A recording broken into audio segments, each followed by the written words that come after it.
અને માટે આપણે ત્યાં ભોજનની વ્યવસ્થા ઘરની અંદર બહેનો અને માતાઓને સોંપવામાં આવી હતી, કારણ કે પત્ની અને મા જ્યારે ભોજન બનાવે ને ત્યારે પ્રેમથી બનાવે. માત્ર ત્યાં અન્ન નથી હોતું, એની સાથે પ્રેમ પણ જોડાય છે. અત્યારે હવે તમારા મહારાજ ને તમારા કામવાળા રસોઈ બનાવે, કારણ કે રસોઈ બનતી વખતે જે વ્યક્તિ રસોઈ બનાવતો હોય એ વખતે એના ભાવો કેવા છે એ પણ રસોઈમાં પડે છે. માટે આપણે ત્યાં પરંપરાથી તમને કહું કે પરમાત્મા માટેનો પ્રસાદ બનાવવો હોય ને તો ઘરના શ્રાવિકાઓ જાતે બનાવતા હતા, કારણ કે એમાં ભક્તિ ભળે કે હું મારા પ્રભુ માટે બનાવું છું.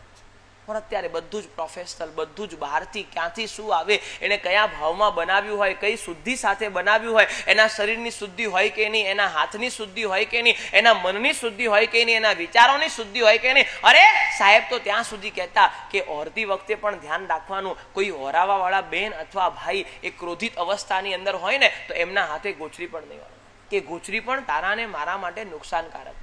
જેમ બનાવતી વખતના ભાવો મહત્વપૂર્ણ છે એવી રીતે ઓરાવતી વખતના ભાવો પણ મહત્વપૂર્ણ છે. સાહેબ કહેતા કે જે પ્રસન્ન ચિત્ત હોય, ભાવથી ઓરાવતો હોય, ભક્તિથી ઓરાવતો હોય, એના હાથે જ ઓરવાનું. જબરજસ્તી ઓરાવતા હોય તો એ ઘરે બીજા દિવસે ઓરવા માટે જવાનું નહીં, બંધ કરી દેવાનું.